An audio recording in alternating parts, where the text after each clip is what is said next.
I think conservation, conflict mitigation, and opportunities in South Sudan and the transboundary areas. I came up with this title after some thought. As most of you know, we've been in 7 years of heavy war the past years. We had 6 years of peace before that and 20 years of war before that in South Sudan. So, but we're optimistic. We're still going. And the talk here, I'll be describing the overall situation and sharing with you a bit of a timeline, which I think is important for everyone to understand to regarding South Sudan. And then we'll talk about our work that we've been doing with the government of South Sudan, particularly with the Ministry of Wildlife Conservation and Tourism. And our work is currently supported by USAID. South Sudan has been our strongest donor, or our major donor over these past 13 years. At WCS has been working there, and I've been working there. We've had support from the JAF and Fish and Wildlife, Lion Recovery Fund, ECF. Also, I want to recognize support of Wildcat Fund, as well as earlier on Blue Moon Fund and Gordon and Betty Moore Foundation. And in the beginning, it was really hard to get people's attention about in South Sudan, to get funding for South Sudan. But thanks to some private foundations, startup funds, and then the major support from US government, we've built that into a major initiative together with the government of Southern Sudan and the local communities. So I'll just move ahead. South Sudan strategically is influencing, of course, its neighbors, bordered by 6 countries. It's brother to the north, as we say, the Khartoum, Sudan, CAR, DR Congo, Uganda, Kenya, and Ethiopia. And as illustrated on the map here, quite a few transboundary protected areas: Garamba Lantoto, the Chinko matrix up towards the west, Biriwere. We have direct connectivity with the migrations between Gambela and Omo, Kidepo in northern Uganda, Kidepo in South Sudan. So there's a number of transboundary elements, but of course also issues of trafficking, displaced people, refugees coming out of one country to the next, armed groups moving across borders. All of these impact, and so South Sudan has a major impact on the rest of the neighboring countries as concerns conservation, natural resource management, and security. This is, well, it's a bit hard for me even to see my timeline, but if you'll bear with me, I think on this, just to run through some of these things, key points. South Sudan had its independence in 1956. There were about 3 or 4 protected areas, parks, created in 1939 under the British, during the British Egyptian colonial administration with Sudan. South Sudan immediately went into a civil war in the south, 1955 to 1972, right after independence. There was a window of peace, relative peace, from the mid 70s to the early 80s, and that's when you had groups like New York Zoological Society, WCS, Frankfurt Zoological, Luigi Boitani with the Italian government was working in Southern Park, and people like Steve Cobb and Jonathan Kingdon were assessing the Jungle Lake Canal project and working with the Department of Wildlife of Sudan. And there were a number of parks created, 2 parks created at that time. Then another war broke out, and that war was 1983 to 2005, the war against Khartoum. It was led by John Garang, Dr. John Garang, with the SPLA-SPLM movement. That didn't come to an end till 2005 with the comprehensive peace agreement. That then led the stages to where the self-determination of South Sudan for a vote, which would then take place in 2011. Tragically, Dr. John Garang died in a helicopter crash on his way back from Uganda into South Sudan in 2005 in July, and that was a tremendous loss and we're probably feeling the effects today of his absence. That said, South Sudan continued on its period of transition. And during that, I think it's important to recognize that even the SPLA, SPLM, even when they were in the bush fighting against the Khartoum government, they drew up rules for wildlife management and protection during the war, and were thinking about how to govern natural resources.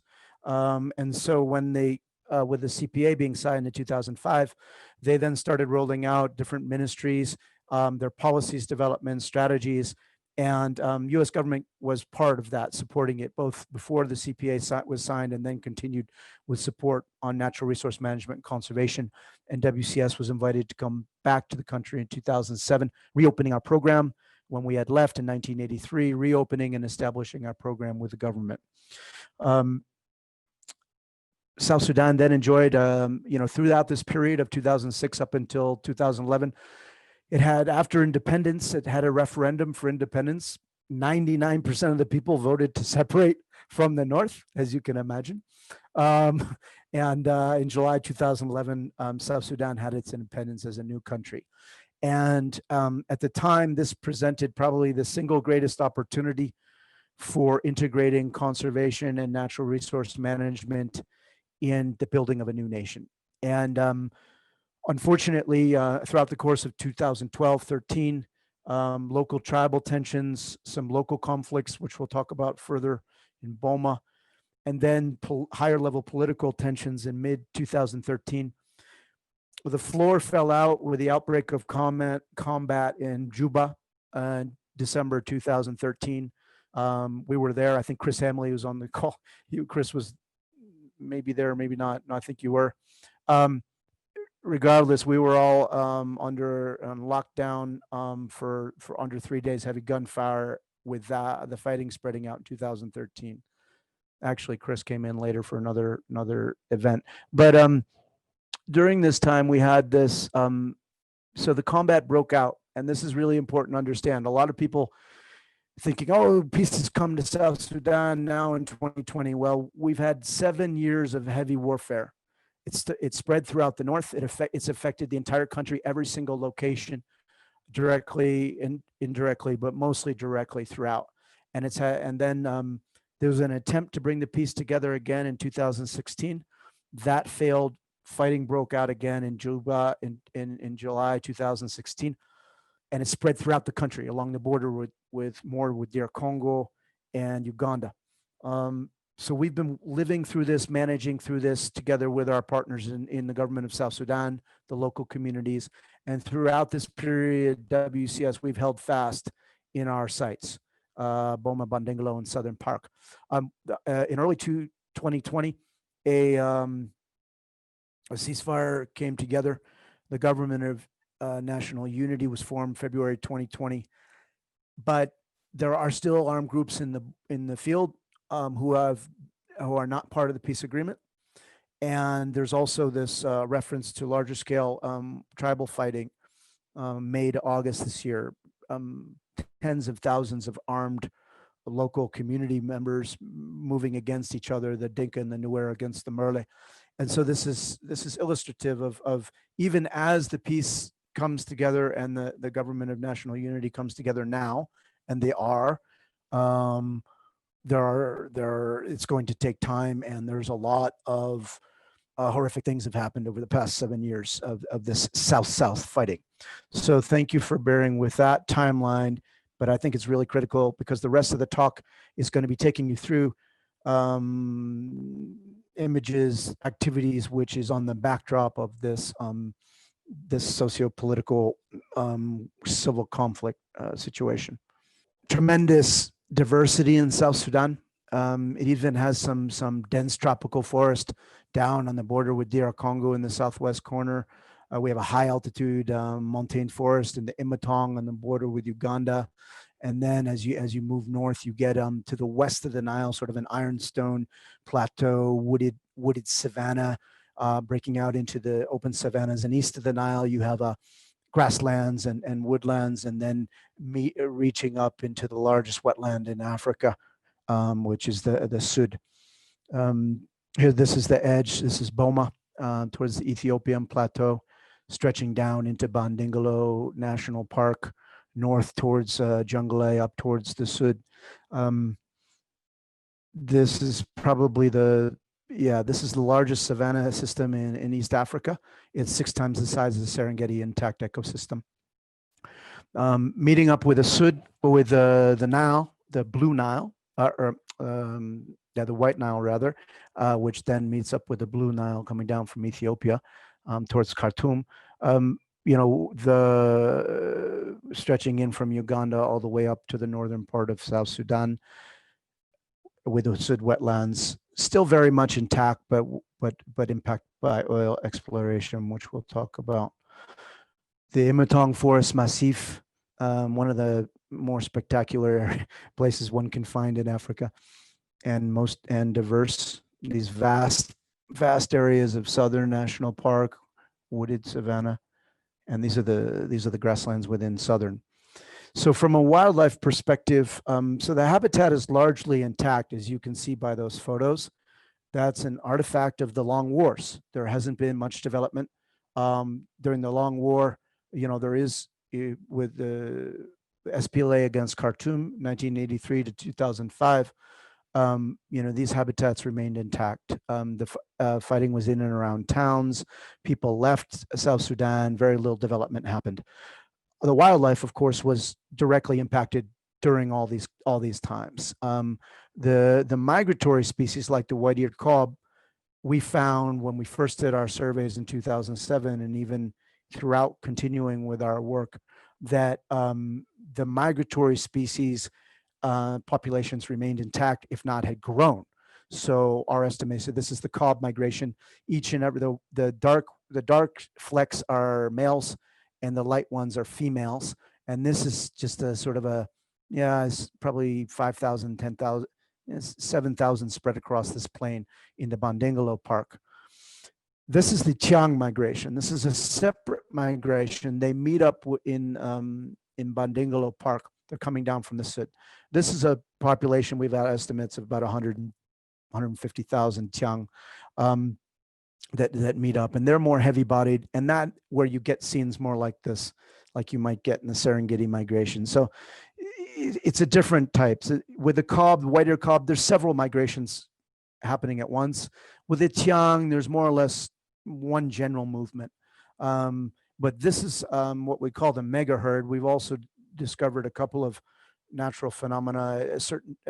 About April, May, the Tiang come together in a large grouping. You can get a group of 25,000 animals in a 5 square kilometer area.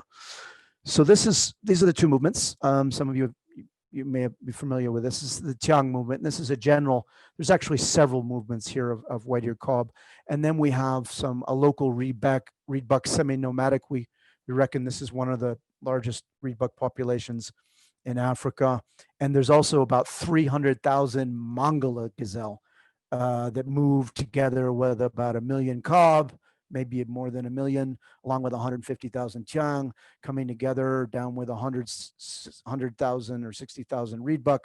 So that gives you an idea. In the dry season, they're up on the Sud or in north of Boma, but down in the wet season, they're meeting together in Bandingalo Park, which is just on the doorstep actually of Juba. All right, giraffe. We have in South Sudan key populations remaining, several hundred, 300-400 Nubian giraffe in east of the Nile, and then the Kordofan giraffe in Shambe Park and a little bit further, and they're in several pockets. So South Sudan is a real critical country for the northern giraffe conservation.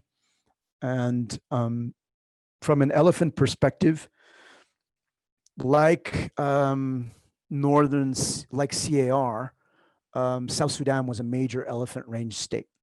And there were some early rough surveys done in the late 70s where they came up with some wide confidence intervals, but using numbers like 70,000 elephants across the country, throughout the country.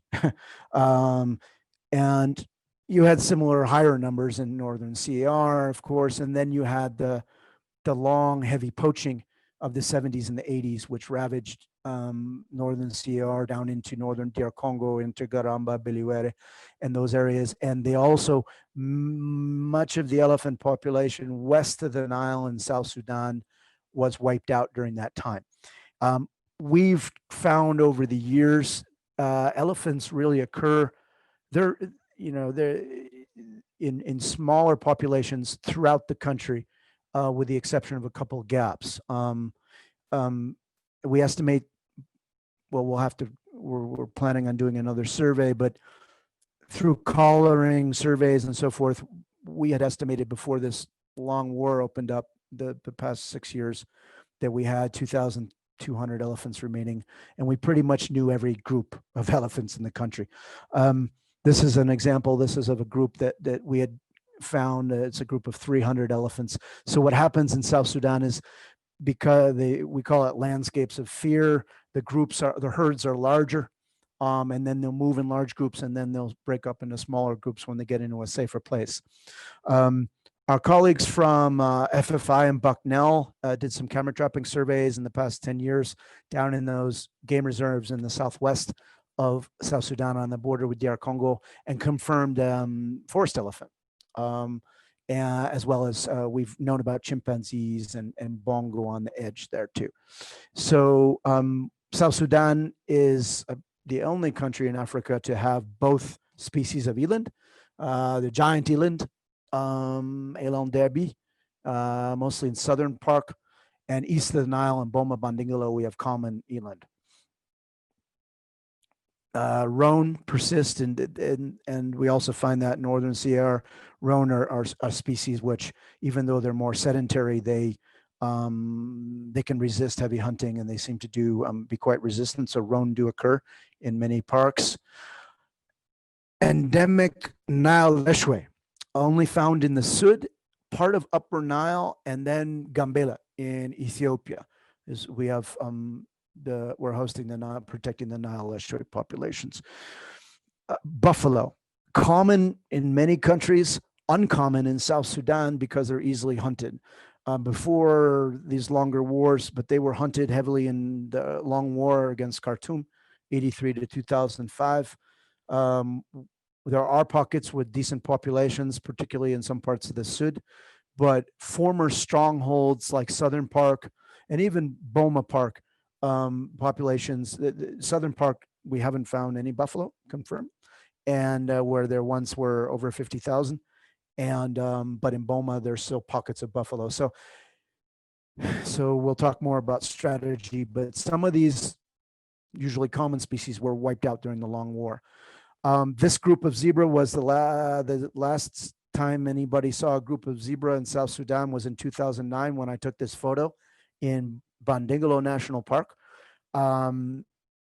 They may still be out there, but they're easily hunted. And so when it comes to future for rewilding, we'll certainly zebra, buffalo, in addition to some of the more and other endangered species are in the plans.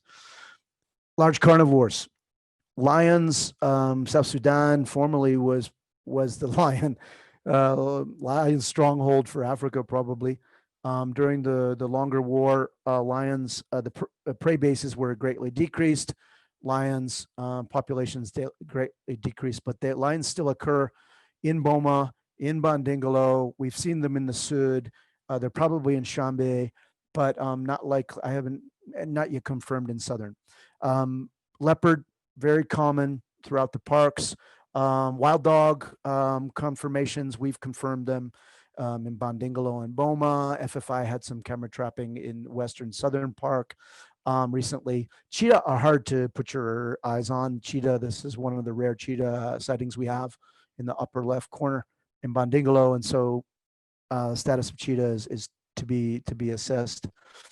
From a bird's perspective, you can imagine the bird diversity with the Sud, with imatongs, and all these wetlands in different places, the diversity of habitat. Over 400, 500 bird species using the country, including migrants. Ostrich, important populations left. Cranes, but of course we are the world's capital of shoebill. We have thousands of shoebill in the Sud, and we've actually done some pretty good aerial counts of shoebill in the Sud. Moving to the human factor, I talked about the timeline of the war. I think I'll just here talk about the impacts. Displacement, people leaving South Sudan during the long wars, IDPs, refugees, how do you say, weaponization of society, culture of the Kalashnikov. People cannot go to check on their farm without carrying a weapon. This is also on the backdrop of traditional tribal raids, which then tribal fighting, which then gets politicized, weaponized. And of course, during the long war with Khartoum government exploited these differences between tribes. And there's also even some of the splits that we've seen that created this war that we're living through the end of now. There were splits in the movements, and so the different levels of insecurity and violence. And it's not just during the wartime, during our relative peacetime, from 2005 up until 2013 December, we were still dealing with quite a bit of insecurity. Not nearly as much, but also local insurgencies. This gentleman here on the right, he's a gentleman. He led a rebellion in Boma Park. This is our operations base in Boma Park. In April, in June, May, April of 2013, the army, his group, overran Boma, defeated the army in the middle of Boma Park. The army then re-entered, and we lost our ops base. And my friend and colleague, the park warden of Boma, Calor Pino, was murdered, along with 6 other officers. They were murdered by the retreating army at the time. So these are the types of things that we've dealt with. We then reestablished our base, but this is the level of violence we've been managing through even before the current conflict started. This conflict was a South-on-South conflict, and it pitted the army, split into 2 and fought itself, and militias joined on either side. And so you had a well-trained army fighting itself along tribal lines and along political lines. And that's what's taken place. Also, there have been cases where the militias are associated with the armies on different sides. It gets politicized. There's also this issue of displacement. One thing to think about is, in addition to IDPs, the refugees moving into DR Congo, the impacts on Garamba with refugees, the impacts on Uganda, natural resource exploitation, certainly by armed forces. But you also have a knock-on effect, because if pastoralists can't range in an area where they're fighting, they then go into another area and it compresses, and they come in conflict with local people. And we had a case with pastoralists who came down into, they couldn't go to their normal pastoralist ranges. This is in 2015. So they came down here into the south and clashed with the local Zande people. The local Zande people then said, oh, these pastoralists have been sent by the government, and so we're going to join the rebellion against the government. And so it's sort of a domino effect, but these are the types of things that have happened in South Sudan. There have been horrible crimes against humanity, and atrocities committed, and suffering. And it should not be underestimated, the suffering of the South Sudanese people over the past 7 years of war. People in South Sudan live off the land, and agriculture, pastoralism, fishing, hunting, gathering. Clearly, quite a few pastoralists, but there's also a green belt, like the Dinka, the Nuer, the Merle, they're pastoralists. But then you have the Bari people in the south, in the green belt, do some agriculture. And then they have the Zande, who are more hunter-gatherer people. Some 60 different ethnic groups in South Sudan, administered under 10 broader states. You might see in the media this debate about 32 states versus 10 states. that's coming up again. It's a question of along tribal lines. The largest ethnic groups in the country are the Dinka, and they have, of course, subclans and so forth. And the Nuer, but then you have the Murle, the smaller groups of the Murle. You have the larger, the Equatorians, the Bari, the Achole, the Zande. And some of these groups, like the Anuak, are transboundary in the Nuer with Gambela in Ethiopia, and the Zande with DR Congo. Before the broader war, and actually during this war, the past 7 years, oil exploitation has actually continued, particularly in the Upper Nile, and but also in the Sud area. Some suspensions, and of course it's contested. It has been contested for a while. The oil fields, South Sudan is now in a situation, of course, coming out of this period. And also, as many of you may be familiar, the economy crashed in 2014 with the devaluation of the South Sudanese pound. It went up 10, the inflation went crazy. And so they're struggling. The economy is in deep trouble. And so there's going to be more and more pressure to explore for oil, as well as expand infrastructure. Gold mining will expand, all natural resource exploitation. In addition, we've already seen expanding charcoal production, deforestation, and there's questions about whether these development projects, like the old Jungale Canal project, which incidentally was the digging machine which was used to dig this canal it was blown up in the early 80s on orders of Dr. John Garang, as part of the movement against the North. And so, but the Egyptian government, with all the tensions about the waters of the Nile, with the Blue Nile, we may see the Egyptian government approaching the South Sudanese government to open the canal again as well, which would be a big detriment. Mining, gold mining, charcoal production, charcoal networks produced for export. It's not about satisfying local needs. It's about natural resource pillaging during this governance vacuum. Also, poorly planned development projects put in the wrong place, water holes in the wrong place. What we've found over time is that actually during the most difficult parts of conflict are coming out of a conflict. When there's heavy fighting going on, people are hunkered down, more worried about saving themselves or killing the enemy or fighting or winning the war than they are about making themselves, getting rich off the natural resources. But as peace settles in right now, and the governance systems are very weak because of the broader conflict, there is and will be, we saw it in 2016, we're seeing starting more now, natural resource pillaging, while before illegal use of resources, gold, timber, charcoal, what have you, and of course wildlife. Wildlife poaching, commercial poaching is a problem throughout much of the Central Africa, Sudan-Sahel region. Actually, legally, there's a ban on all hunting in South Sudan. The South Sudan government, when it was established, put in place a ban on all hunting, and then that ban was then renewed, I think, in 2013. So the commercial hunting was not all that great a problem between the period of 2006 and 2012.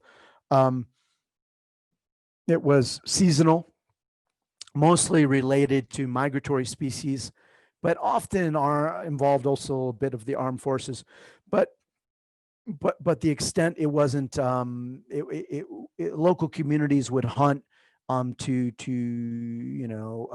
the period of presence of wildlife, and then, but it wasn't as great a danger as it became during the war. This past 7 years, both sides, both the army and opposition and the government army, used wildlife to feed the troops. We also found some local commanders in the army making wildlife businesses supplying bushmeat markets to Juba. And the Ministry of Wildlife Conservation and Tourism and WCS, supported by WCS, went up against these groups and made arrests. And also, it's important to understand in South Sudan, all of the wildlife service people are former fighters. So they all know each other. And when the country came together and the army was demobilizing, some of them went into wildlife, some of them went into police, some of them went into stayed in the army. And so within South Sudan, there is this, the wildlife service, compared to some other countries, can engage directly with the army because they are the army, the armed forces. And so I must say that we've been impressed with our colleagues in the wildlife service in particular elements and in dealing with the army involved in poaching. It's harder to do when it's rebel groups, but clearly right now there's been heavy hunting, heavy commercial hunting in certain places of South Sudan by armed groups and by commercial bushmeat traffickers. We also saw an uptick in ivory trade coming through in 2011-12, right about when the elephant poaching crisis was breaking out throughout Africa. But there was ivory transiting up through from DR Congo up through South Sudan and then back down to Uganda. We made some seizures there, but also poaching of elephant within South Sudan. We also started seeing more and more of that in 2012, then again in 2016. Also, of course, well, pangolin and trafficking, and just like we've seen the growth of pangolin trade in other countries. Elephant poaching, and like I said, because the Ellies have found refuge in remote places, for a while the elephant poaching wasn't all that serious, and we were able to wasn't as bad as it became later on, and we were able to protect elephants through collaring, aviation, and targeted anti-poaching.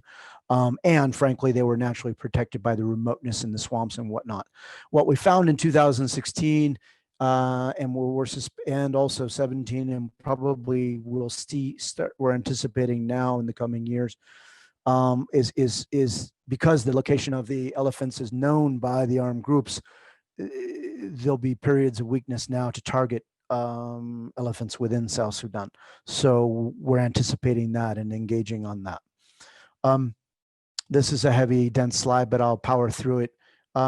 We kicked off our re-engagement, WCS, in South Sudan in 2007 with aerial surveys, where we demonstrated that there were important populations remaining.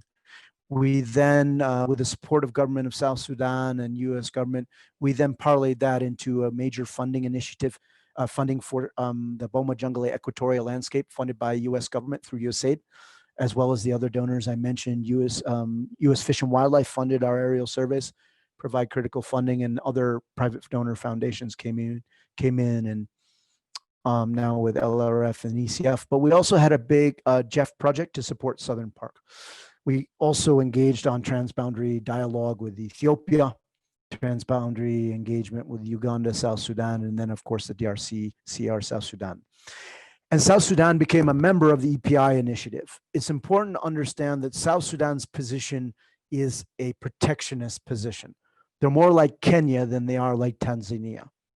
They see, for now, historically, they had safari hunting of, even some ideas of game ranching in the 80s. And so, but now their policies are very much protection oriented, and they're interested in ecotourism in a strong way. This is the target area of the Boma Jungle Equatorial Landscape. You might hear it sometimes. It's the Boma Jungle Landscape, different sectors, Boma Bandingalo Landscape. But this represents, this is an ecologically functional unit. The migrations and elephants and the tiang the white-eared kob, and the elephants makes it such that the management of this area is interconnected amongst the protected areas. We have a security, conservation, and community engagement approach. We, like other groups like African Parks has done in Garamba and Chinko, we also embrace security as one of our primary objectives, establishing rule of law in remote areas, engaging on conflict mitigation, using our protected area management as and protecting wildlife and people, and easing land disputes through management planning, and embracing conservation, and of course engaging on the more traditional aspects of park management, land use planning, anti-trafficking, and then we do have a component on governance and opportunity development with local communities, which we'll talk about more directly. This is a map, I think, which Chris, Chris, this was our strategic intervention map, which I had him put together for us back at the time, and it still holds for our various spatial interventions in this mosaic of land use. And this indicates the corridors. On this map, we illustrate conservancies. We think that there's great opportunity, and also the new the wildlife and protected areas policy and law provides for conservancies as well as private-public partnerships for protected area management and ecotourism. The NRT model in northern Kenya is something that we've tried to work on replicating. These are not yet gazetted, but we do have security partnerships developed, and we've had over the years transboundary interactions and engagement on anti-trafficking in those different nodes. I won't read through this, but I'll touch a few things. Key elements that we've worked on is the South Sudan has a group of ministries, 9 line ministries that came together during the CPA time, 2005, where you have oil, mining, forestry, agriculture, wildlife, conservation, and environment. All of these ministries in a working group, which then works on harmonization of policies, and it's quite innovative. They also were working on best practice engagement and case studies, and so we worked with them over the years, and USAID has funded them. It's very it's a very strategic group, and one-stop shopping, if you will, on natural resource management when you have all the concerned ministries involved. Over the years, we worked directly with the government to help them develop and write the policy and the bill, which is to be adopted into law for wild conservation and tourism, as well as protected areas and tourism. We've done a lot of different education campaigns and trainings locally around the parks, very critical and successful and essential. And it'll be important to refresh those trainings now after this long periods of conflict, and then a great deal of capacity building with the Ministry of Wildlife in the parks as well as centrally.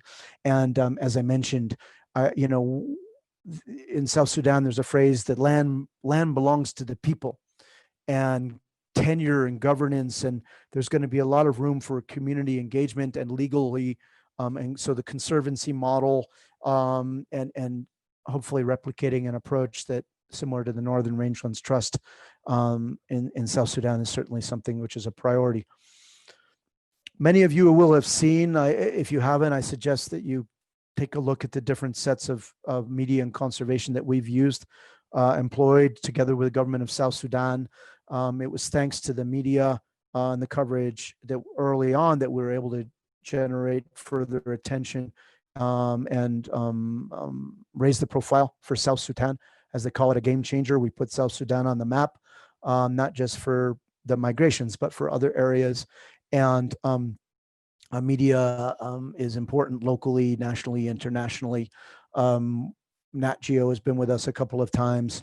BBC has tried once, and a couple of times not been there yet. And now people are interested in coming back again. But we've also, of course, media coverage of the impact on the conflict. And this is the international media. We also have local communications, local radio, local television, videos, billboards. One of our most successful pieces, though, is our newsletter, our news bulletin. When we first released this news bulletin, our quarterly newsletter, it was, we received letters of congratulations from 6 different ministers, as well as constituencies and different people. It was a big hit. And, and that's been an effective tool. We've done awareness raising campaigns from, at various different levels. And you go to the Juba airport, you'll see a these different billboards and signs to for anti-trafficking. And then we have kids clubs, community campaigns. During this period of suffering and war, we found that pride in wildlife, and you can see these kids. These kids are in Boma with the Lion Nature Club, and we did that in Boma Bandingalo and in southern with elephants.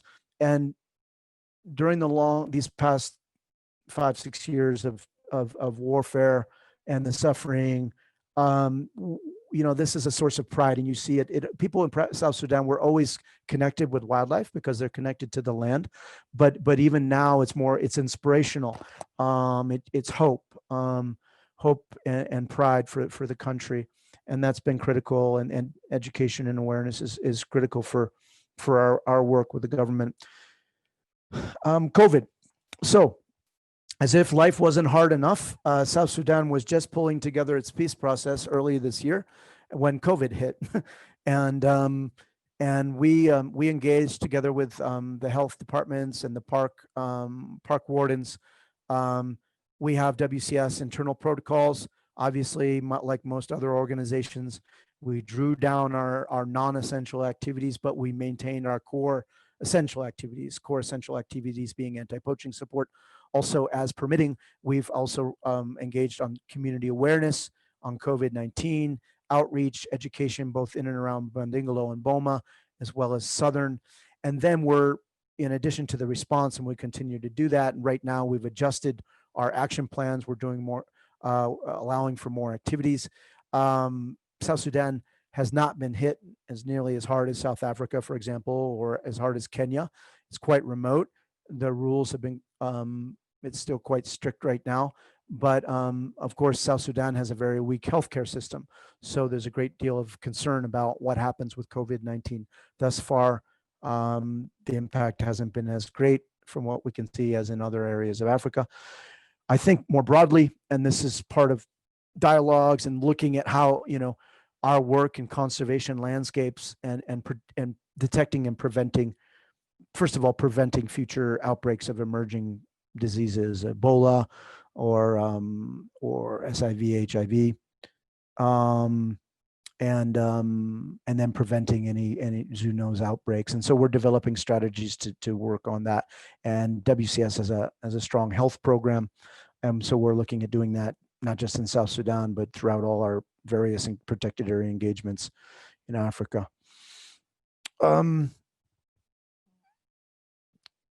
Conservation security partnerships. When we strategically built our park headquarters locations in areas where they would also have a multiplier effect to help improve local security. The headquarters of Bandingalo, for example, is a critical area. And so we've developed conservation security partnerships, which are effectively precursors to what might result in conservancy designation. It's about joint patrolling, intelligence gathering, caring and contributing to community security, sharing intelligence, and then acting on it, recovering stolen cows, and then bringing in positive elements to these and reducing the pressures on the parks. So that has we've started those in 4 different areas that had quite a positive impact. But that also includes mapping out and understanding land claims and conflicts between the communities, and this forms a basis of our strategic planning. Again, proximal. We just had with this one of our response areas. We engage whenever we can to help any refugees or IDPs on any security situation. There were about 600 IDPs who ended up at our park headquarters because of the fighting in and around Boma National Park, mostly in Boma Park, in July and August. And we responded both with direct support from WCS, giving them what we had on hand in terms of first aid, food, mosquito nets, blankets. And then we also activated and mobilized the UN to help support that. So this is an example of the role of a protected area management unit has in South Sudan. You're protecting wildlife, you're protecting people, you're helping mobilize responses, humanitarian responses. Moving on to our monitoring. We've undertaken extensive aerial surveys. We've tracked collared and tracked over 60 elephants and 60 antelope, various different information gathering over the years, and also in conjunction with local communities. And as a result, we have a good database, a good understanding of wildlife populations in most parts of South Sudan. We did have a major aerial survey campaign, which was going to cover all key areas of the country, including some of these areas to the northwest on the border with CAR, which we haven't surveyed. We mostly surveyed southern and east of the Nile. But that had to be delayed during the war during 2014. We did undertake, our last systematic aerial survey was undertaken in 2015. And then we continued with recce surveys in 2017 and 20. So these maps right here are from 2015, and our teams. And despite the longer, and my feeling about is the current conflict is we're probably going to find that while overall certain species which maybe the species which move more will have, those populations will have been hurt more, but those in the remote zones are still intact. This is some examples of some tools, obviously, when we're talking about planning and land use planning, mapping human use. You can see this core green zone, which is a really hot spot for ecotourism, the Bandingalo Park and Boma area. But other than that, you can see one of the surprises, the Sud is very much a lived-in ecosystem, whereas the more intact green areas are down in the Bandingalo Boma corridor.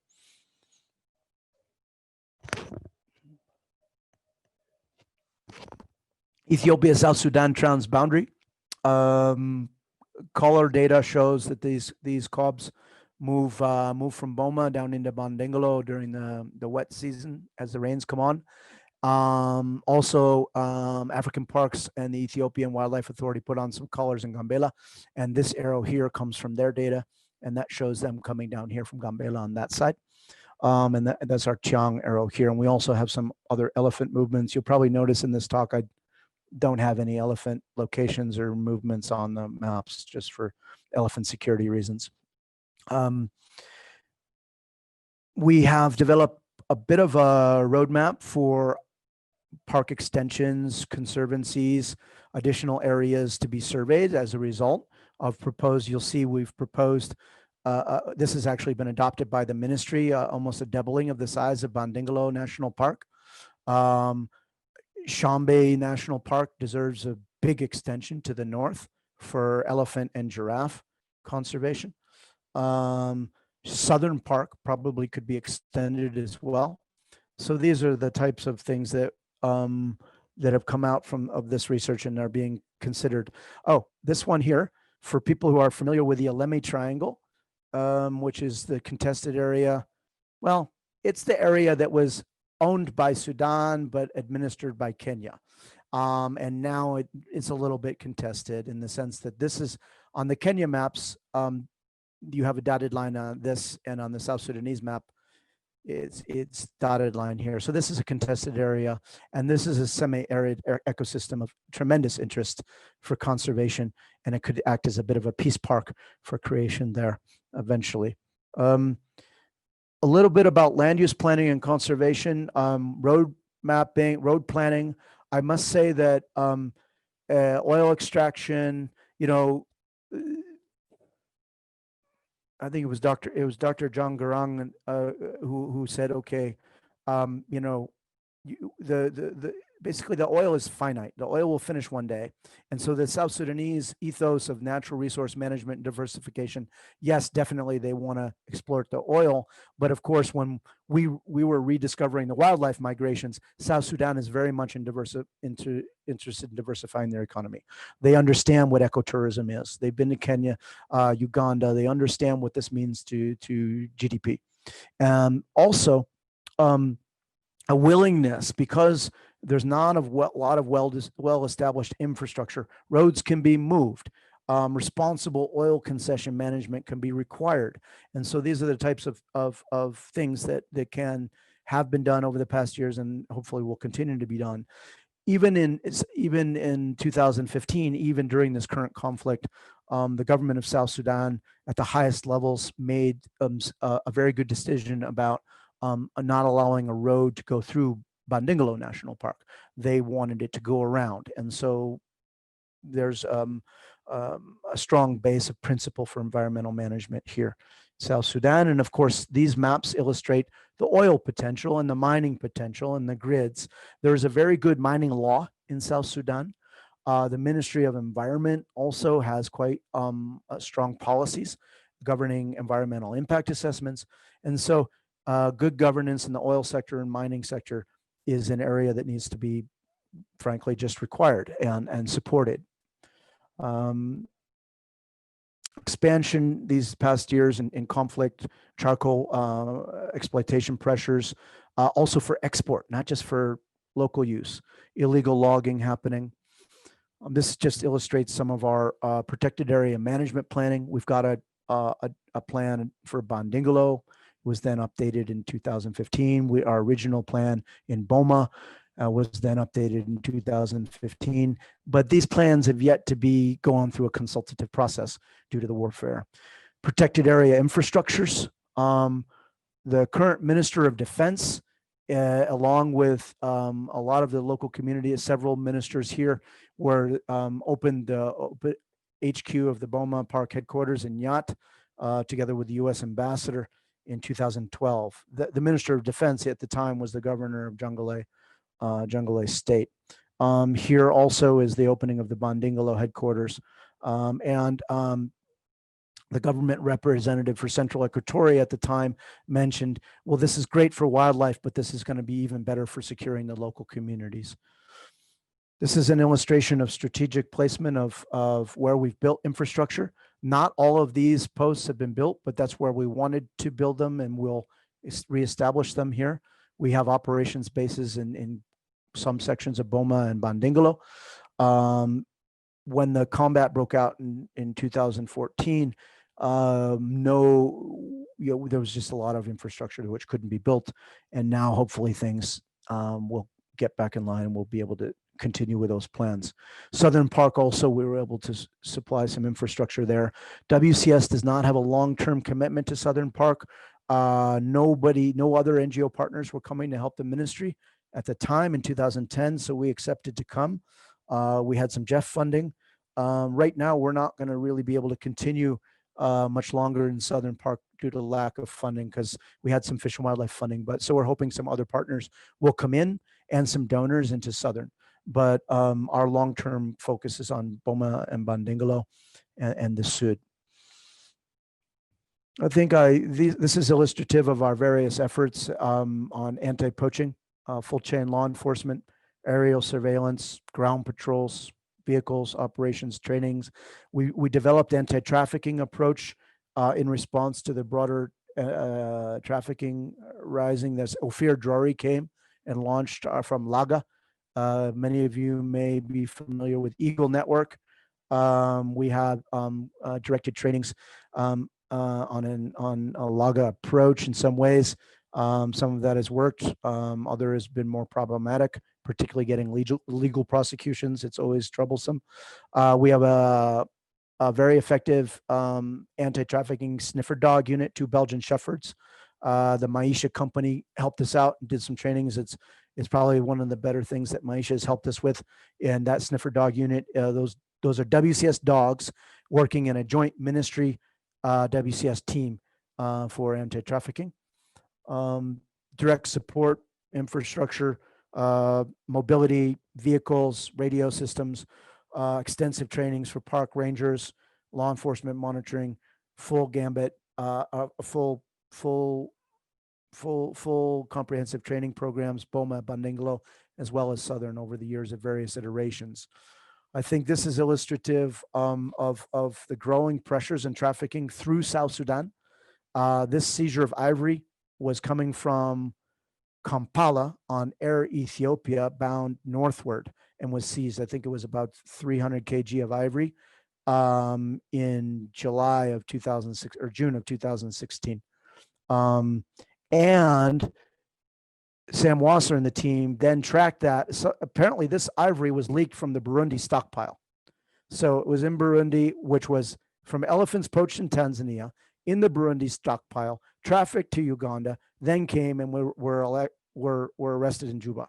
That's what the chain, and eventually we got the people involved prosecuted.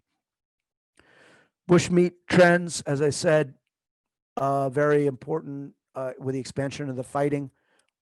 We also see people, those who get involved in charcoal also do bushmeat trafficking, those in mining, bushmeat trafficking, the classic multi resource engagement. But despite the war, even in the past years, some illegal charcoal. There was somebody from Abu Dhabi had made a request for special charcoal from certain trees found in Boma Park. Their arrests were made, but that's the type of resource exploitation. It might look local, but a lot of it is some of it is going out. There's also been large quantities of teak seized coming out, teak logs, as well as pangolin scales and ivory involved in that coming out of South Sudan, caught in Uganda or caught in Kenya in the past years. Conflict mitigation, engagement with local communities, a really critical program for us. The more we can do with local communities, conservation, security, conservancies, livelihoods. Fisheries is a great program. We've had good success with that and with some gardening.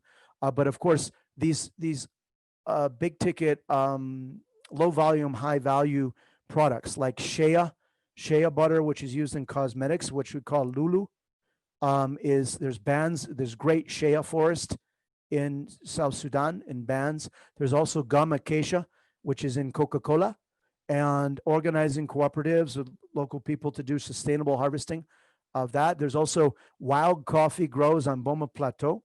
It's an extension of the original Arabica coffee from Ethiopia. And then, of course, these are areas we want to explore. But then, of course, the parks in Boma, Bandingalo, and Southern, we're the largest single local employer seasonally through temporary and permanent employment opportunities alongside with the government wildlife forces. I think now that peace is coming to South Sudan with the government of South Sudan and their leadership, they're very much interested in the climate change processes, RED Plus. There's a lot of potential. We developed a pilot project concept for the Imatong Massif area, also for the dry forest in the jungle area and on the Boma Plateau.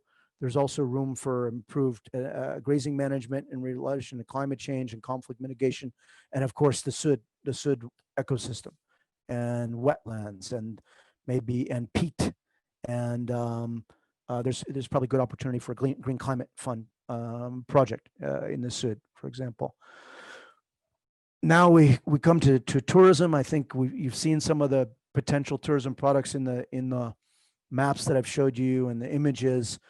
We were poised. The ministry had put a call out on tender for the management of Nimale Lodge. I think that was in 2012.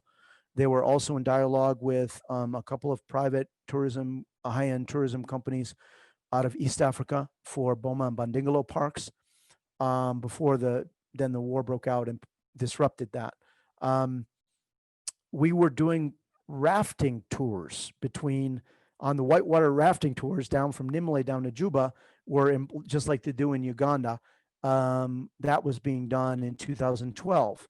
And so tourism was picking up, and I think interests of groups is starting again. We're being contacted by different enterprises.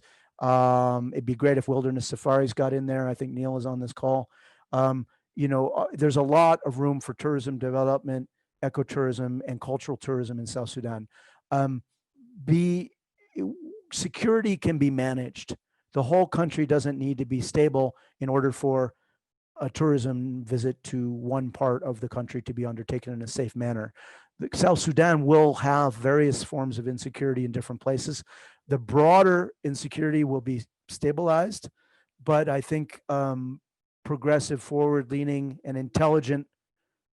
I think I have a hyena calling outside my window. I do. Do you hear it? Yeah. Sorry, if I have a hyena calling. I'm on the edge of Nairobi National Park.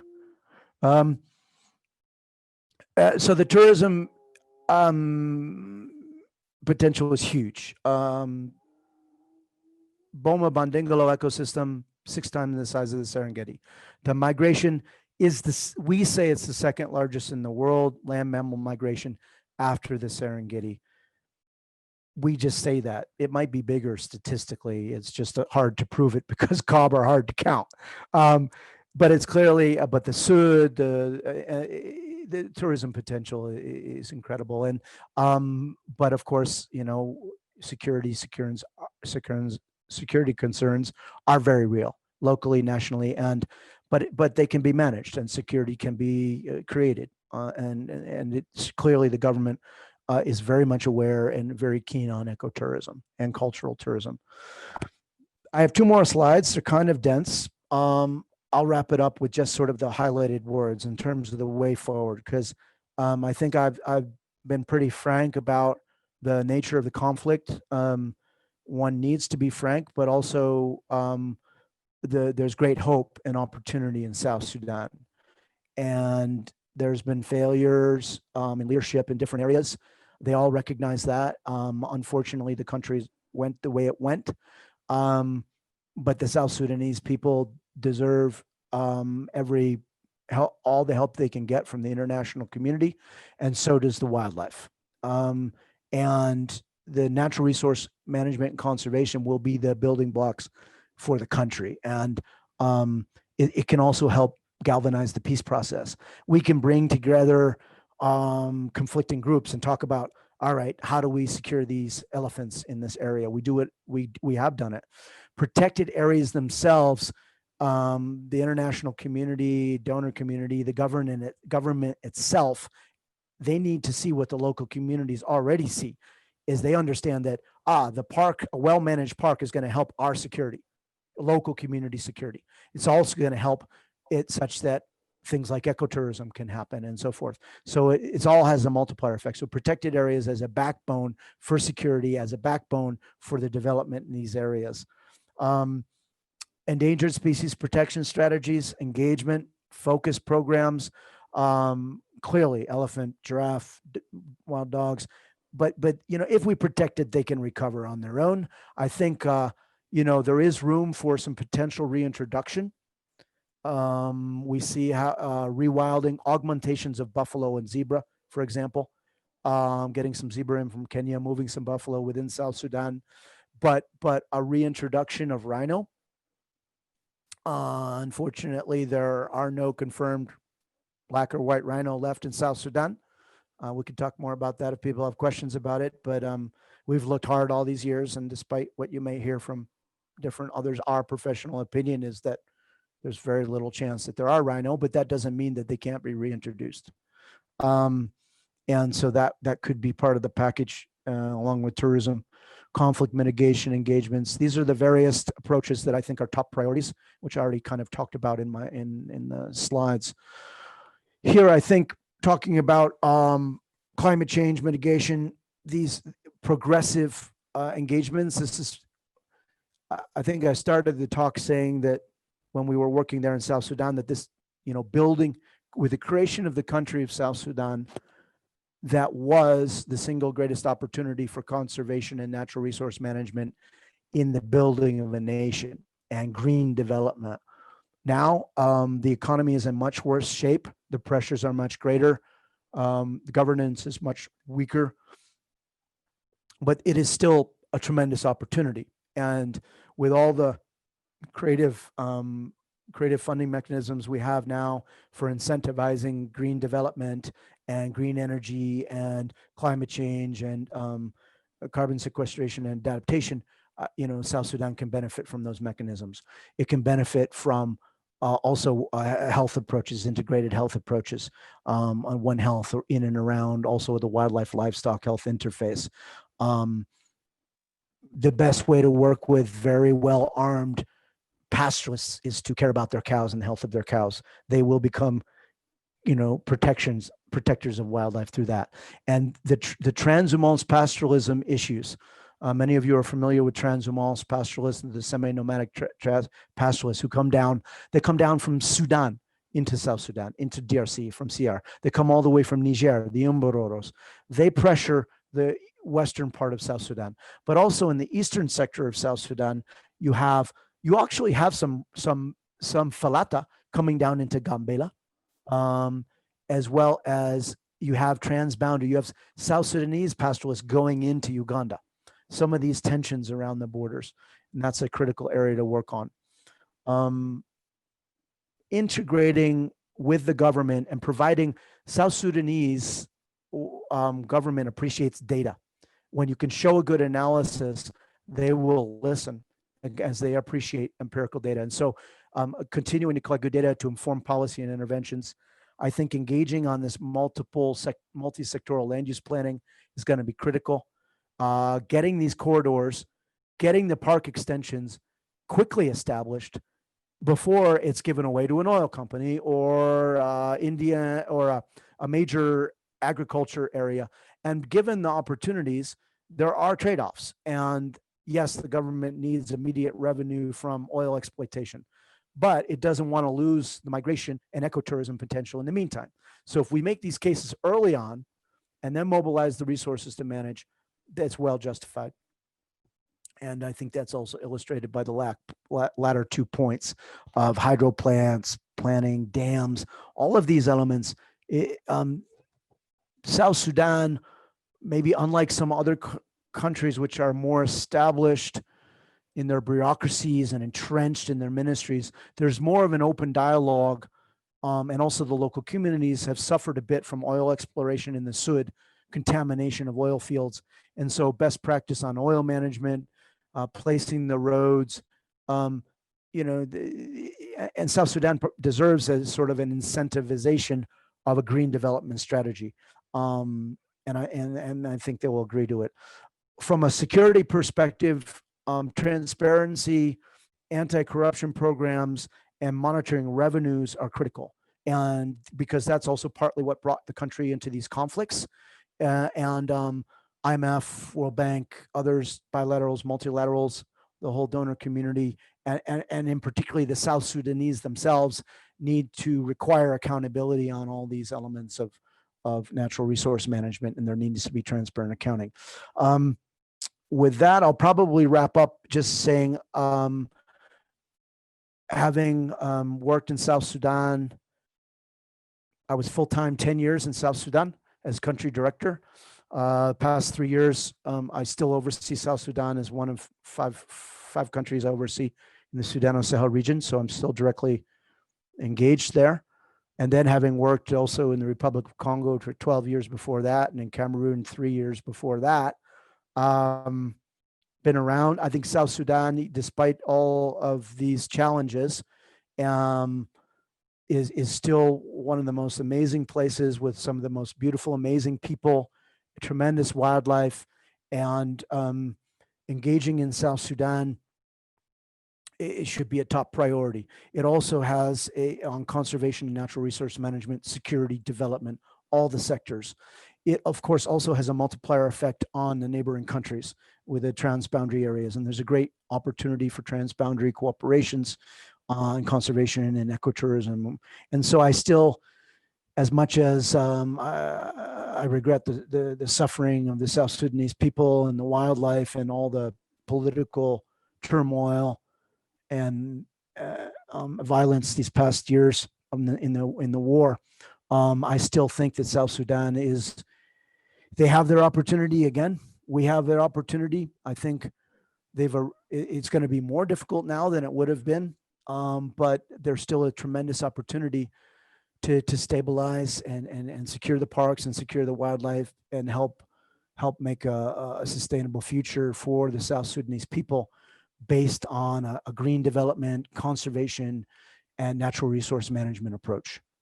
So I think I've wrapped up my time, Dr. Telfer.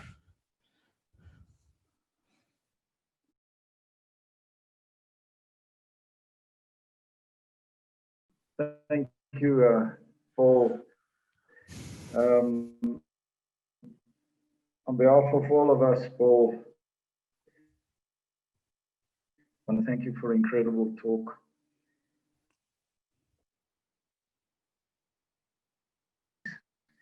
civil war, conflict, combat. And despite all that, you, Paul Elkin, you are still out there doing the job. I think at the point you nearly paid with your life for being there. But you also spoke about the cob, the tiang, and the migration, and the absolute beauty of this incredible place. Paul Elkin, your reputation is big in Central Africa and those regions. I knew about you before I met you. I just want to say tonight that your incredible tenacity and commitment is becoming a legacy, and I might want to salute you as I want to salute WCS and all your conservation partners for the incredible work you are doing. Thank you. Thank you very much. I also touched by the fact that you need a strategy to have a strategy there. You've got to plan and replan all the time. Your slides were beautiful. You're putting something together like this took a lot of time. And you showed your commitment in passion through your and give you a round of applause. You, WCS, your partners there for the incredible work you're doing. Let's give Paul Elkin a round of applause, ladies and gentlemen. Thank you very much.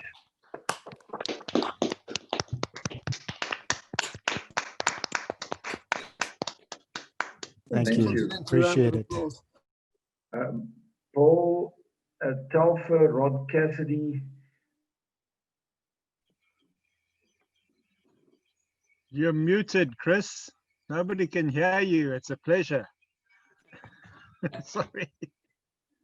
Okay, I just want to say I have a little bit of an unstable line, and I want you to jump in, you and Paul also, with the questions and answers. And Campbell Scott, stop smiling like that, because I know you're going to ask questions now. Welcome to Andy Holman. I see he came in. He's our speaker in 2 weeks from now. I saw in the chat some questions coming from Dave Pepler. Dave, I think the quickest is just to unmute you so you can start with the questions. Please, Dave, over to you. Paul, good evening. I was just wondering whether you had any interaction with the LRA. I worked between Yambio and Nzara for many, many years, and we were constantly flown out with attacks. Are they still active?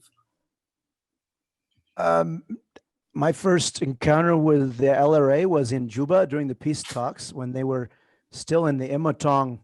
They had moving from the Imatong, and that was back in 2006.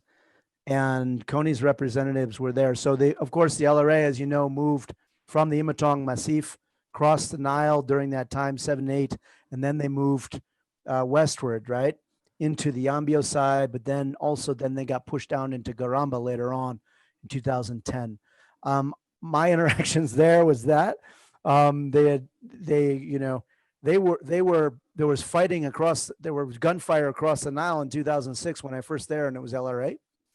In our area of operations east of the Nile, they have not been active in Boma Bandingolo. In Southern Park, they were on the western side, like in your area, Yambio, Zambia, or Nzara, Yambio side. But effectively, over the years, they got pushed out by the Arrow boys, the Zande. And frankly, it was sort of like they just went domino. They went from Imatong over west. They got into Garamba, then UPDF and the Uganda military with U.S. military support, ramped up in Garamba. They were pushed out into northern CAR. They went out towards Chinko.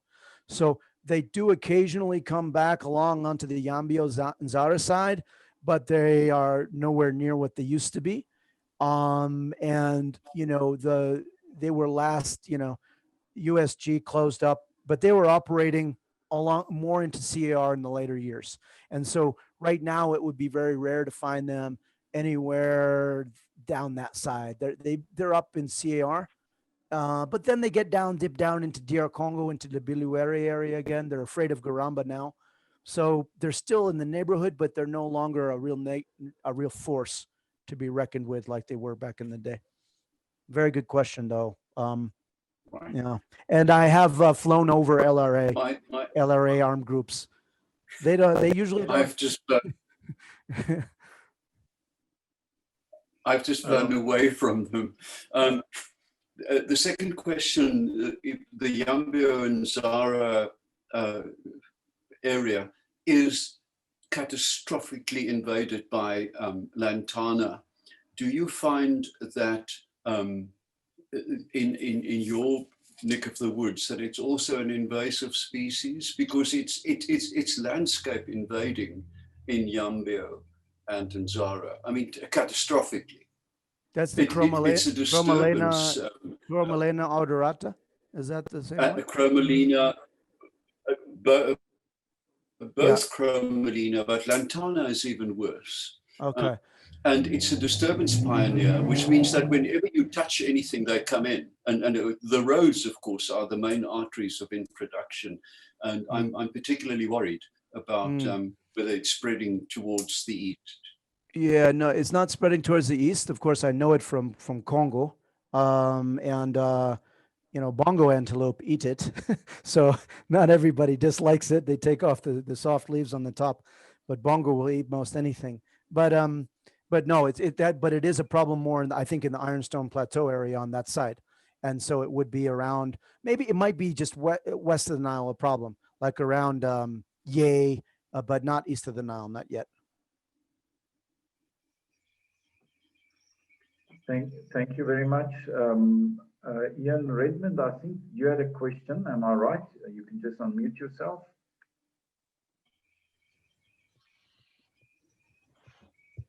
Thank you, Ian. Thank you. Yes, I was going to say there is a lantana camera in Queen Elizabeth National Park in Uganda, so I don't know how far up it's gone towards South Sudan. But my particular question was looking at all the transboundary conservation areas. If you look at a map of parties to the Convention on Migratory Species, both Sudan and South Sudan are conspicuous by their absence. And I wonder if you could have a word in the right ear so that we can join them up, because all around are parties, and it might make the transboundary cooperation easier to have that framework. Yeah, certainly it's not a lack of goodwill at all. The South Sudanese government is consistently wanting to become members of different wildlife protection processes. And as I said, Ian, they're very much protectionists. They want to protect wildlife. And so linking up with CMS is I do think what's happened, as you saw in that timeline, they were like joining CITES. They're still not a member of CITES, even though they've been trying to get in. They've legally been their own entity since 2011. Then they had 2 years of war, but then 2 years of relative peace joining, and then the floor fell out with a war and so forth. And so right now I can see re-engaging, but yeah, feel free to reach out to us. We can put you in contact with directly with the right people. They are, they want to be part of that, and we can just get them officially signed up to any convention. But any help if you want to get in touch, just let us know and we'll put you in the right channels. And then we can also help them, they're now, joining the World Heritage Convention. There are three, they've put forward 3 tentative sites, the Sud, Boma, Bandingalo, and I'm not sure the third one, at least the 2 as tentative World Heritage sites. So these are all things, but I think what's happened is, like I said, there was good momentum, but then we've been dealing with this war, and now things are coming together again, and they can re-engage.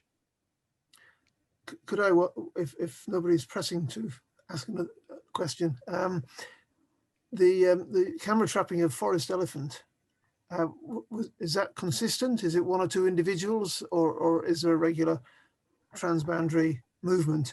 I think you can ask Deanne Reeder from Bucknell and the FFI folks, and we can put you in touch with them. They've been doing camera trapping intermittently, right? Because they also don't have in those small reserves down along the border. And the chimp populations, Ian, being a primatologist, there is a lot more than, they're also across from Garamba and Lantoto, you have chimps. And, we had at various times, we had planned to do systematic, line transects surveys, proper counts in those, but we were prevented first by the LRA, who kept us out. They were occupying the space.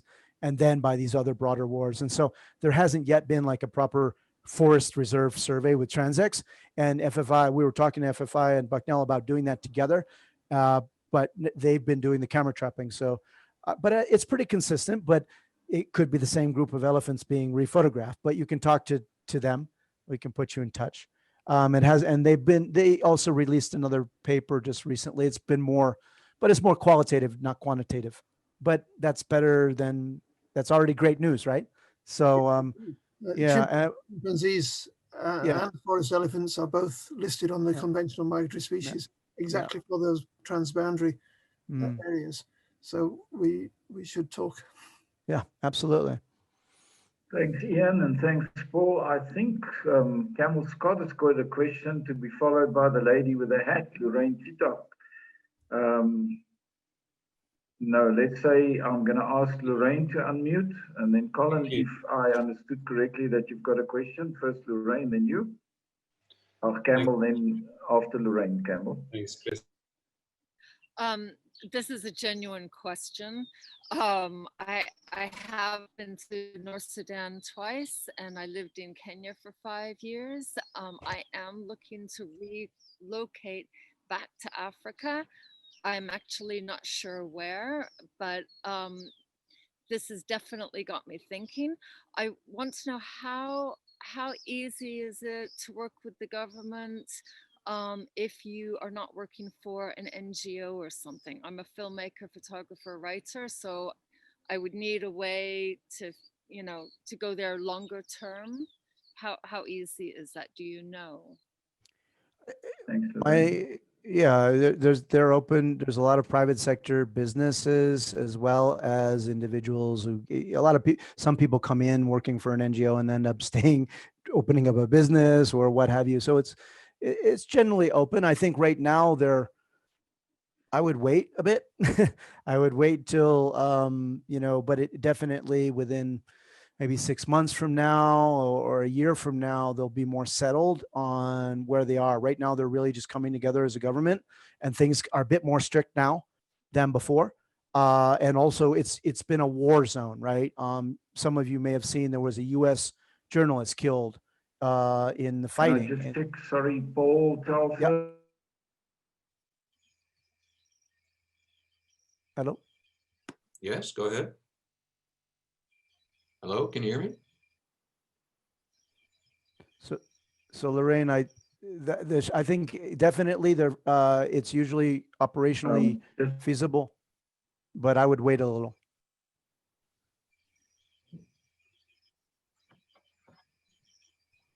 Chris?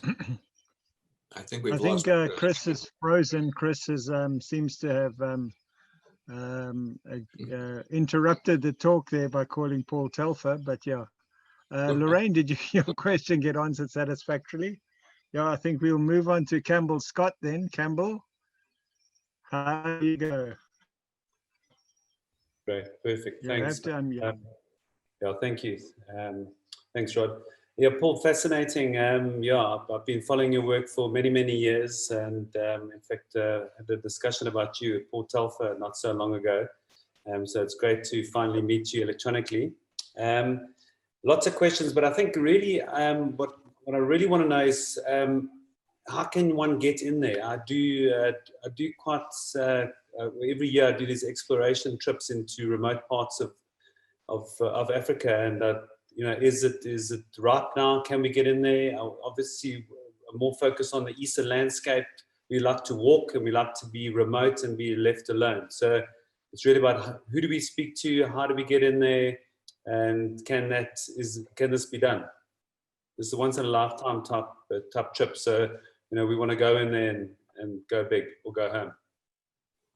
Yeah, I think in sort of adventure visits, people have done that at different times. I wouldn't recommend doing it. I would wait until maybe and see how things are April, May next year. That gives them time because there's still quite a bit of uncertainty right now. And what you don't want to do is be caught out if something goes really seriously wrong. As I mentioned, there are several major armed groups which are not party to the peace process, which are still out. Maybe they'll come back in. And so it's better to just wait a bit. I would wait maybe 4 or 6 months, and I'm happy to share information with you. And, we can share my email address. Right. It is the type of place where, you need it's right now. I think it's a few, I think we're number 2 behind Syria as the most dangerous place in the world for being an aid worker. Where Afghanistan's number 3. Okay. So in the past weeks, 8 aid workers have been killed in random acts of tribal violence. So of course it's spatially, not all, some areas are secure, some areas are not. And so within on this, so it's better to wait, and then we can see. And what I'd like to see is, frankly, for all these outlying armed groups, there's several of them, to come into the peace process. And once they're in, then I think that, things will be in a situation. It's not too far from now, but it's an extremely, extremely delicate period right now. So Okay. I'm optimistic, but just wait a bit. And Paul, just one last question. What is the best way to view that landscape? Because I see you do a lot of flying, you publish a lot of aerial photographs. So what is the best way? Because I mean, it's especially with the white-head cob migration. I mean, to actually go and appreciate and see that.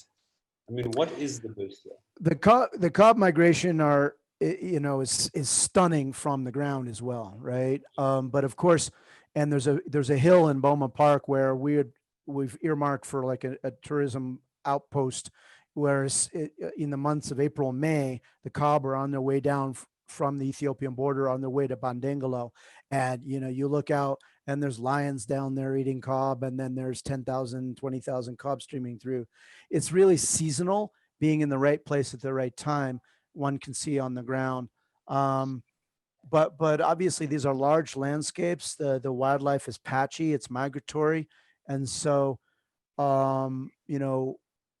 we can point people in the right direction, but getting aerial view is part of the visit, right? One should plan on trying to including that, because also the landscape perspective, and also frankly security. Rather than take a 6-hour drive in a vehicle, take a 2-day drive in a vehicle, take a 3-hour flight and see the landscape and avoid risks on the road. And so there's trade-offs, but there's ways to do it. Also, I mean, Nimule Park can be visited on the ground. You can see elephants there. You can see the rapids. That's an easy visit, and a drive down from Juba. That road is not secure right now, but 6 months from now it will be. So these things are all relative, and I think the migration itself, one can see it from the ground, but in order to really get to what you need to see, an aerial is necessary. Okay, perfect. Thanks very much. Appreciate that. No, thanks for your interest in visiting. Right, definitely. Right. I'm still Any on other it. question? Yeah. And we have Kate Pfeiffer. Hi, Kate. How are you doing? Kate has raised her hand. I don't know why my camera is not working, but I just wanted to share that a year ago today, I was spending the night in Addis Ababa airport and flying to Juba tomorrow to start a magical 10 days in South Sudan. And I'm passionate about it. The people are incredible. The landscapes, being on the Nile for 9 nights. And I met someone from the WCS in Juba airport. And I said, I just did the tribes and I want to know about the wildlife. And he described a bit, but tonight was just blown away. So normally in January, I should be spending 3 weeks in South Sudan, taking in the Sud, Namule, Boma, and then the Toposa tribes, Dinka and Mundari. But due to COVID and floods in South Sudan, it's going to have to be postponed. But tonight's talk was really incredible. Oof. And I've also heard rumors that there are still 6 or 7 northern white rhinos in the Sud. So it's for me, it's a young and inspiring country. And sadly, thanks to war, a lot of it has stayed intact. And I can't wait to go back. Well, okay. We'll go back there. We can make sure we do that when I'm there too, and we can do a flight someplace. It Cool. sounds like you. No, that would be great. That'd be. It sounds like you've already got a good knowledge of the area as well. I've got a friend who flies for the World Food Programme, and I met a beautiful works for Médecins Sans Frontières in Addis, and we spent the night in the same hotel because we had the flights the next day. So yeah, it's really for me a passion. This country is an absolute canvas, and anybody who wants to go there and build eco lodges, and it's really exciting. Okay, thank you very much, Chris here. That was just in the chat now that you should send us some of your beautiful photos for the photo gallery. Remember to send us some of those photos, okay? I hope you like cows and horns and naked men. I've got lots. Now we know why you like the country so much. Paul, there's a young lady, I think she left now, Doretta Swart. She and her husband traveled from Pretoria up to right into Cairo on a little motorbike. And she said to me, they passed northern Sudan, not the southern part. And she said to me that of all the people in Africa, the Sudanese are the most gentle, most beautiful people she's met. So just want to confirm that you said earlier, wonderful, wonderful people, and Kate just confirmed that. Rod, I'm back on again. Any other questions? You can just raise your hand, and between Rod, Paul, and myself, we'll handle it. If I drop off, Rod, you and Paul take over. Thank you. Any more questions? I just want to say hi to Andy Holman. Welcome, welcome. Good to see you. And he's going to talk in 2 weeks' time. And I think he listened with interest to go and take some photos out there in Sudan. Andy, I don't know if you've been there. Asking you to unmute and then maybe just accept that. Yeah, Sudan, Aldebra. Actually, I almost went by accident to Juba when I was going to Somaliland, because I almost got on the wrong plane. You know, I would probably like to go to Juba at some point. But yeah, so I'm going to be talking about Africa as my teacher, which I've had like a 50-year experiences with Africa, different parts of Africa. And unfortunately, in the US, Africa has gotten from our now soon to be ex-president sort of a bad rap in certain respects, and that's certainly not truly the case, as we all know in this group. Thanks, Andy. All right, welcome also. Any other questions? Thanks, Andy. Looking forward to your talk, Steffi. I did see another German question. Steffi Hiller. There was another question in the chat about, oh, sorry. I put it in the chat as well. Okay. Paul, is there any, are there any remnants of maybe previous existing tourism structure, infrastructure in South Sudan, or is it something, you know, where one would have to really build onto from the very bottom?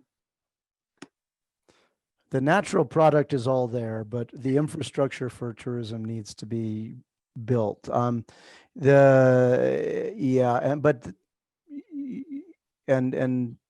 it needs to be. But I guess there's some older foundations of different things. You know, in the timeline at the beginning of the talk, you can see there was a small window in the late 70s, early 80s when some parks infrastructures were being built.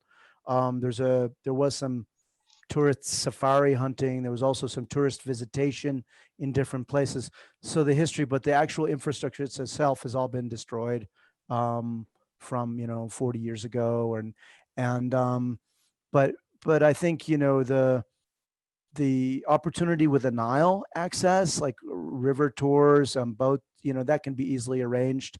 Um, the remoteness is also the protection of it. And so it is expensive to build, constructing those park headquarters and different things that you've seen. And that's why combining air travel, river travel, east of the Nile, we have black cotton soil. I don't know who's familiar with black cotton soil on this call, but Yeah, I think all of us. yeah, black cotton soil east of the Nile.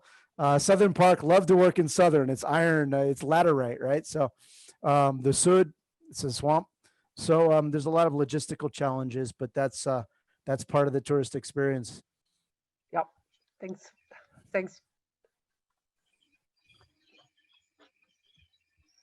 Any other questions? Thank you. There was one question about whether the current unrest in Ethiopia, I guess it was Robert Ross had the question. I don't know if he's still on the call, but it was a good one. Are there refugees coming from Ethiopia given the Tigray conflict? Not to my knowledge. There have been 10 or 20,000 refugees into North Sudan from that province. But there was some attacks, and there were some tragic killings of civilians in Amara, as well as an area down closer. So, the concern with Ethiopia is there. Hopefully it will stabilize soon. There's also a group of elephants on the border between Ethiopia and Eritrea in Tigray, the northernmost population of elephants there, that Greta has been working on helping with EPI. So, but on the South Sudanese side, we don't yet have refugees from that current conflict coming across. But it makes me think of the fact, you have, it's sort of, you can have refugees from South Sudan in DR Congo, refugees from DR Congo in parts of South Sudan, but the displacement, normally the South Sudanese from the east, they tend to go to Ethiopia or Uganda. Thanks, Paul. Just an interesting comment. Campbell Scott, take note. The lady with the hat, Lorraine, made a note in the chat, and she said maybe there should be a subgroup formed from this talk to then put a group together to go up there. So I think between Campbell Scott and Lorraine, this is something to discuss. Just mentioning that. You might get your first recent post-COVID group soon, Paul. I'm in. Indeed. I'm in. I'm in. Who's in? Just raise your hand. I see Steffi is in. There's a group. Ian is in. Neil Schiff is in. Andy is in. Hey, what an idea. So Camel Scott, you got to organize, and you got Lorraine on the other side, who's also, so there's a lot of us in. How's that? Chris Hamley. Chris Hamley's got his hand raised. How are you doing, Chris? Hi, doing well, thanks. And thanks, Paul, for the super interesting presentation. It was nice to have a bit of a refresher and an update. I was in South Sudan with Paul between the end of 2013 and the middle of 2016. So there have been some reports that there have been drops in elephant poaching in certain areas of Central, West, East Africa. I know you've recently started working in the Sudan and Sahel region more extensively. What is your take on the current status of poaching in the area that you're working regarding elephants? Clearly, poaching is in, if I talk about CAR, South Sudan, Ethiopia, and even you include DR Congo, Cameroon, it's still, it's not dropping, right? And it's Nigeria. We did just lose an elephant in Yankari. We had 5 years, no elephants lost in Yankari Reserve, Nigeria. We lost one, the first one in 5 years. So, and there are elephant security issues still even in northern CAR, even with the prices of ivory dropping now, because ivory prices are dropping. We still have Sudanese poachers incursions into Chad and to Cameroon, right? So the hardcore poachers haven't left it off. Responses anti-poaching has gotten stronger, of course, but no, it's still a major problem. And in a place like South Sudan, of course, it's going to be, as you know, I fear that in the next year, as this war, just like what was happening in 2016, Chris, as peace comes together, people start poaching this or that or trafficking this. I think Uganda still has an ivory trafficking problem as a country. It protects its elephants well in the country, but it lets the ivory traffic through it. That's a problem. Yeah, I think, of course, Kenya's done very well, and Tanzania better.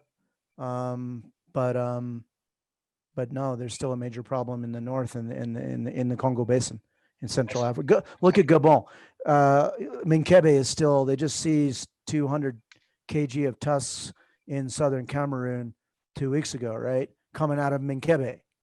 And, and you have a major protected area initiative in Minkebe with the Gabonese government.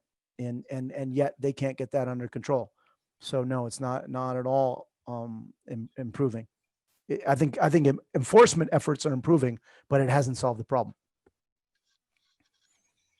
Good question. And when are you going to come back to South Sudan? Soon. I'm missing these migrations. Yeah. Okay, We have and then one I think we question have. from Sangita, if we can get them to unmute. Hello, I'm sorry, I don't think my camera is working here. I just had a quick question. Is there a way, Paul, for people to go from Gambela to Boma? I mean, is there some way? Because we had gone a couple of years ago and we had done a fixed wing flight over Gambela, and we saw wonderful herds of white cob underneath. But is there some way to go over from that side into South Sudan? I think it's easier to get across on the land border. Bringing an aircraft into Ethiopia from South Sudan, or from Ethiopia into South Sudan is particularly difficult. It's probably less difficult to go from Gambela into South Sudan, because the South Sudanese probably, we can get the Director General to approve it and so forth. It's they want to promote that. But like, for example, the first aerial survey that was done in Gambela in recent past, I sent that WCS plane that you saw with a WCS staff member in 2010. We had to fly from Boma. We flew to Addis and then back down to Gambela. Yeah. So I think WCS is now engaging in Ethiopia now, and with the Ethiopian Wildlife Authority, we're quite keen. We're hoping to soon launch an initiative in Gambela Park. There's also a transboundary agreement draft to be drafted and signed in between the Ethiopian government and the South Sudanese government. And so I think, much like has been done in the TNS and the Sangha, between Lobeke and Cameroon and Zanga Nubalendoki, we should get similar, get the Ethiopian, particularly on the Ethiopian government, if they sign it, I think we can do that with the appropriate security checks. But it is, and also that's one of the greatest locations for ecotourism is exactly on the border. I don't know if you saw it. I don't know if you saw it. It's a bit south of Gambela, and the Gambela regional government is proposing a new regional park for a large sector of about 3,000 square kilometers all along the South Sudanese border, south of Gambela Park. Right at the hotspot. So Yeah, yeah, because So you're, we sort of flew over it, and they told us, the pilot said that that's the South Sudanese border, and we could mm, see stuff on the other side, but we yeah. couldn't go. You We could couldn't probably see follow. my camp from the plane. I was probably on the other side. Oh wow! Oh wow! So that's exciting. So is there a way for you, I guess, to spread the word on what's happening on the ground, so that those of us who are interested in tourism or bringing people can be aware of what has been? Yeah, I think, I mean, this is a great opportunity here. We've been contacted by word of mouth by, tourism companies and professionals. The ministry, of course, the Ministry of Tourism has a website, and the Director General, there's one thing is to get information, but also it's always good to contact directly the government. The Director Mhm. General of Tourism is a very approachable guy. I've known him for years. We can get you his email. And, Okay. in the same way you gather information from like WCS or other Hmm. people engaged, talking directly to the ministry is also a good idea. And they've also, they've been out. We've sponsored a couple of our programs. They've been on study tours to Zimbabwe and to South Africa, and they've been to Uganda, Kenya, and so I think that's also a good way to explore. And then you can cross check with us, and we can give you technical information. Just one needs to, like I said, now is a delicate time. In terms, it's one thing to go as an individual, but to bring in to Okay. set up a tourism operation and invite Yeah. international tourists to come and Nice. visit, one needs to put together the security Oh, situation locally. In addition, but it can be done, and it should be done. And so part of it is, as we move into 2021 beyond the COVID, anybody who's interested in, get my email. We're happy to facilitate contacts, and also, talking directly with the government about their plans, the Director General of Tourism, and they will facilitate. They might say, "Oh yeah, come right now, come visit," but yeah. I Yeah. recommend you wait until Yeah. next year. Well, thank you. Thanks a lot. No, This has been thanks for the so questions. informative. Thank you. Yeah, and it's great that you saw the migration. I'm happy. Yeah. Yeah. Very lucky. South Sudanese cob in Ethiopia. Yeah. No passport. Yeah.